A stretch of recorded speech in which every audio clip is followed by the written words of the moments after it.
বুদ্ধ পূর্ণিমা বা বৈশাখী পূর্ণিমা হল বৌদ্ধ ধর্মাবলম্বীদের পবিত্রতম উৎসব। এই পুণ্য উৎসব বৈশাখ মাসের পূর্ণিমা তিথিতে উদযাপিত হয়। বৈশাখী পূর্ণিমা দিনটি বুদ্ধের ত্রিস্মৃতি বিজড়িত। এই পবিত্র তিথিতে বুদ্ধ জন্মগ্রহণ করেছিলেন, বুদ্ধত্ব করেছিলেন এবং মহাপরিনির্বাণ লাভ করেছিলেন। বৌদ্ধ ধর্মের উৎসব হলেও ধর্মীয় সম্প্রীতির দেশ হিসাবে আমরা ভারতবাসীরাও এই দিনটিকে পূর্ণ মর্যাদা দিয়ে পালন করি।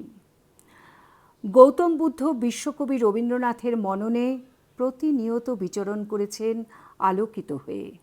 বুদ্ধের শিক্ষা রবীন্দ্র মননে সত্যিকার মানবতাবাণী ফুটিয়ে তুলেছিল।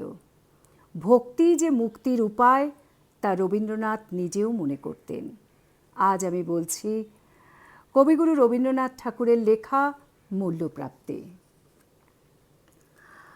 অঘ্রাণে শীতের রাতে নিষ্ঠুর শিশির ঘাতে পদ্মগুলি গিয়াছে মরিয়া, সুদাস মালির ঘরে কাননের সরোবরে একটি ফুটেছে কি করিয়া। তুলি লয়ে বেচিবারে গেল সে প্রাসাদ দ্বারে, মাগিল রাজার দর্শন। হেনকালে হেরি ফুল আনন্দে পুলকাকুল, পথিক কহিল একজন, অকালের পদ্ম তব আমি এটি কিনি লব, কত মূল্য লইবে ইহার। বুদ্ধ ভগবান আজ এসেছেন পুরো মাঝ, তার পায়ে দিব উপহার। মালি কহে এক মাসা স্বর্ণ পাব মনে আশা, পথিক চাহিল তাহা দিতে।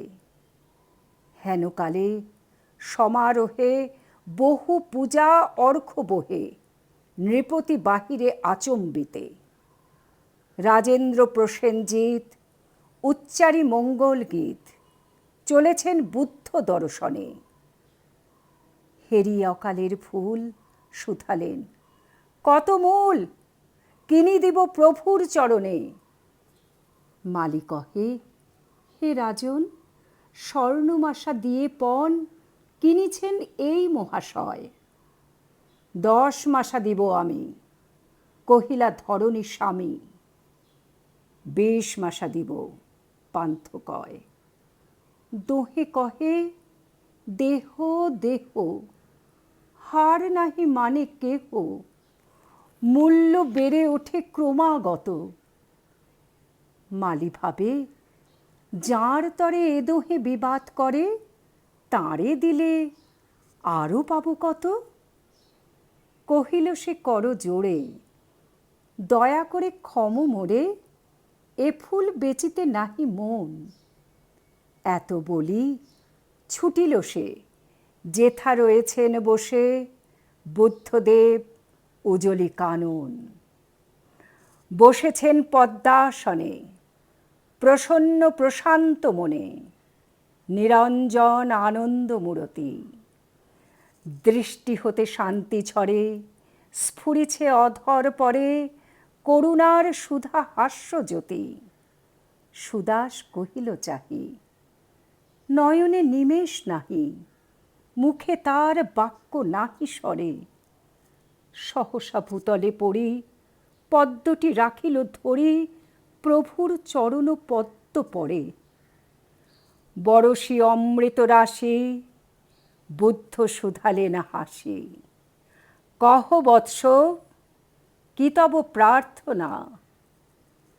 ব্যাকুল সুদাস কহে, প্রভু আর কিছু নহে, চরণের ধূলি এক কণা। প্রভু আর কিছু নহে, চরণের ধূলি এক কণা।